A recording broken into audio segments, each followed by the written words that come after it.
Trust have added new functionality into their messaging area. So to give you a quick overview, in the messaging section of PKB, we can come to this section just here. So there are 3 different types of messages now.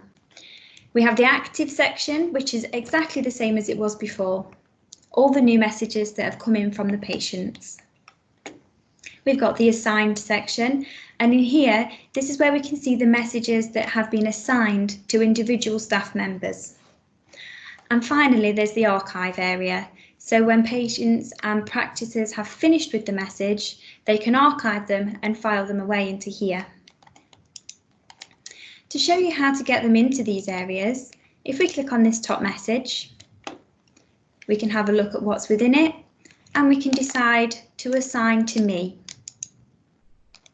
Now when we click that, we get a message to let us know that this has happened, and if we go back to the messaging area, we can see that it's disappeared from the active section of this list.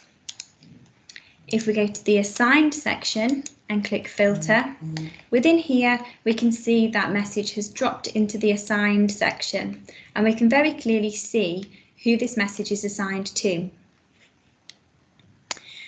If we come into here and no longer want the message to be assigned to us, we can assign to none.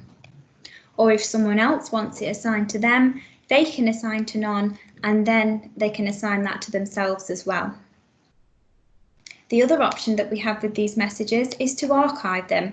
So if we click on the archive button, again we get a success message, and if we go to the messaging area, it's no longer in the active or the assigned area, and it will now sit within the archived area here. Now if a patient does need to send a message to this thread again, even though the message has been archived, what will happen is the message will jump back into the active section.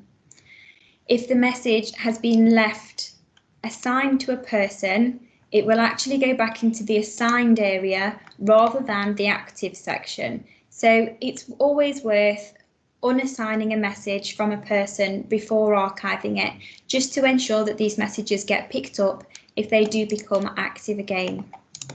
And when they do become active, they will also turn white to show that that new message has come in that hasn't yet been read by the practice.